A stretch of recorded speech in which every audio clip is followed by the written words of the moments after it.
So what is Hudson Up? How does your basic income program work? Well, I'll just chime in here. The idea behind Hudson Up is that there are 25 families who are currently receiving a basic income of $500 a month for a period of 5 years. So longer than Pat was saying. It's happening in Ulster, yeah, that's really the gist of it. There's no strings attached. It's unconditional. People can do with the income as they like. There is a study that's associated with it, but there's no obligation to participate in the study because everything is really voluntary. And we purposely are doing it because we want to make sure that people know that, this is money to be spent as they wish. We're not, we really want to simulate what a universal basic income would look like, and that's what it would be. And why Hudson? Why did you decide to do it in Hudson? Well, Hudson. Well, first of all, Hudson is an incredible city, and Mayor Johnson can certainly speak to how great a city it is. But from where I sit, Hudson represents all of or a number of the issues that any city or small city around the U.S. faces. There are issues of race, of education, of unemployment, and from where I sit, we figured that if we can figure it out in Hudson and we can prove that basic income works here, it can be a wonderful model for any small town across the US or the world. Yeah. What kind of sets this pilot apart from others is that it's the duration. 5 years, that's a long time. How did you come up with that? Joan, did you want to say something? Sure. Full disclosure, I wasn't part of the conversation that decided it would go 5 years. Okay, I'm sorry. I saw you nodding, so I thought, oh, maybe. I can speak to, sort of what makes it unique. I think a couple of things. The first one is of course, yes, the duration, but also we were, and I think still are currently the only small city in the US that's currently fully, having fully launched a pilot. So now, more and more are popping up across the nation, which is amazing. But for a while, we were the only small city pilot. What is the definition of a small city? Like what population? In our case, we're talking about approximately 6,000 residents in the city of Hudson. Wow. I did not know that. That is small. Okay. A small town. I can speak to the 5 years though. We originally, we thought, we considered 1-2 year pilots because then we could reach obviously a larger number of people. But then we really realized, looking at pilots that were happening, that there were very few that that extended for such a long period so that people could really make life-changing decisions, right? If you do a pilot for just 1 year, you're always thinking, oh, it's going to end in 12 months. I can't really leave my job. I can't take a chance. I can't start a business. But with the duration of 5 years, there's a much longer time frame in which to really change your life, to go back to school, to start a business, to maybe stop work for a while, to go back, so when we really wanted to test that out. And I think, Joan, this is true, that this is probably the longest running pilot that's happening now, right? Yeah, that's really interesting. It's so great that there are 2 pilots going on in the Hudson Valley, and they're very different from each other. They're both in a pretty sparsely populated area compared to, like Stockton or other cities, but still, it's so great that they're so different in nature and in the methods. And how did you decide who to select? Or what was it means tested? Like, did it have an income cap for applicants? Sure. So I think that's another thing that actually makes us unique was we used a weighted lottery system to account for inequities that we know exist within our community. So we use the Opportunity Atlas data set to sort of weight the lottery for the inequities that exist. So, but we used some outside researchers, actually, I think the same folks that Ulster County is working with to administer our lottery. And it was open to folks that made below the median income, which in Hudson is around $35,000 a year. So the only criteria really were, you have to make below the minimum or the median income, live in the city of Hudson, and be over the age of 18. So those were really the only criteria.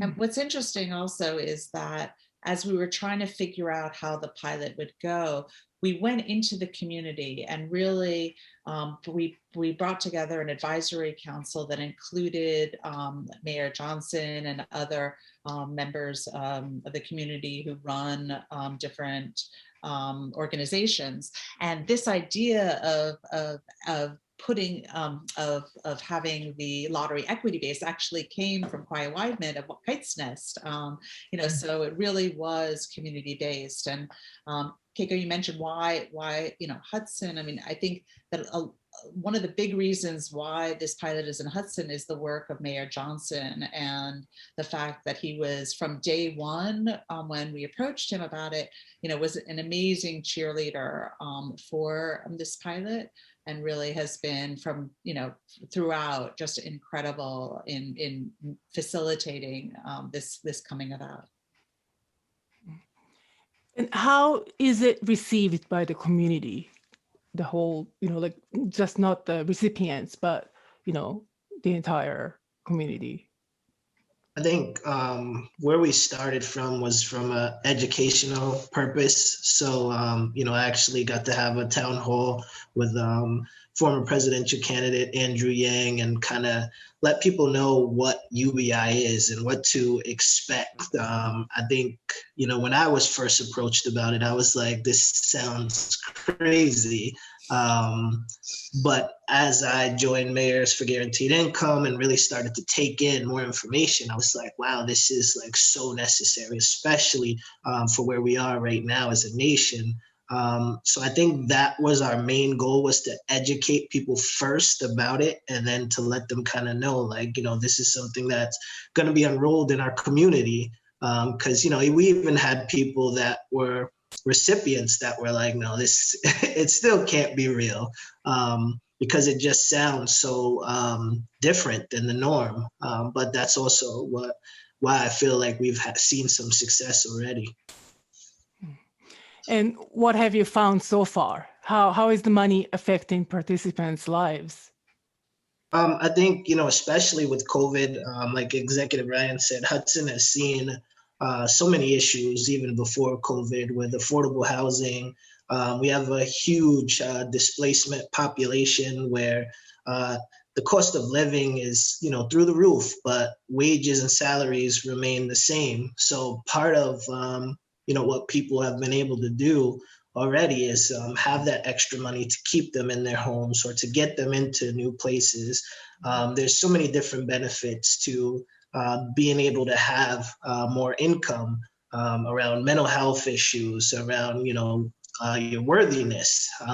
People always think that, if people are given more money or something like that, they're not going to work as hard, or that people who are in poverty are there because they don't work hard. For myself, I come from a single parent household with a mother who worked 2-3 jobs, who worked very hard, but just didn't have enough to get over that hump. So what universal basic income does is give you that little extra cushion to maybe scale back some hours so that you can be at the school meetings and you can be at your kids' events or different things like that, to be present in your household and also present in your community. And that's a lot of what we're seeing already. Yeah.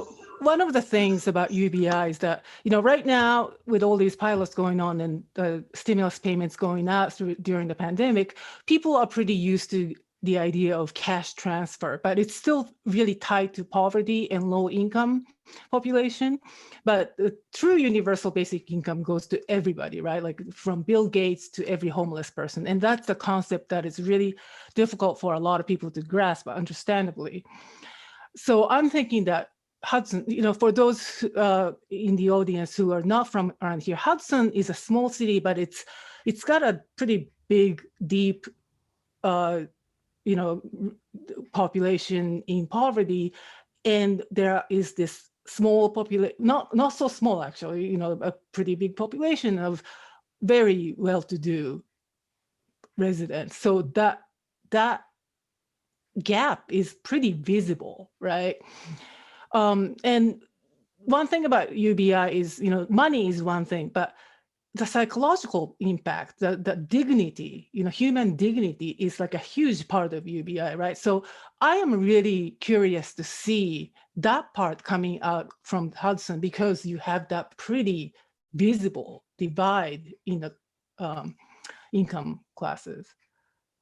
I don't know if you guys want to. Yeah, no, that's a great question. And our researcher is really qualitative in her approach with recipients. So she's doing long form interviews, really getting to know the participants and understanding exactly what you're talking about, how this impacts relationships with their family, how it impacts their engagement with the broader community, and what this is really doing to their levels of stress, like prior to receiving UBI and then after. So yeah, I mean, it's a great point, and I think it's one of the best things about this method of supporting people is that it doesn't have the stigma that many other programs have. It's really it's grounded in the belief that people know what's right for them, that human beings, regardless of their income level, can make the best decisions for them and their families. And I think that is a really powerful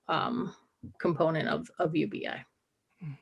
And Joan, in the interview that you gave to, I think it was in Hudson Valley One, the newspaper, local paper, you said that you believe that a deep community engagement early on is very important. And you suggested like Ulster County and all other pilots, should consider that.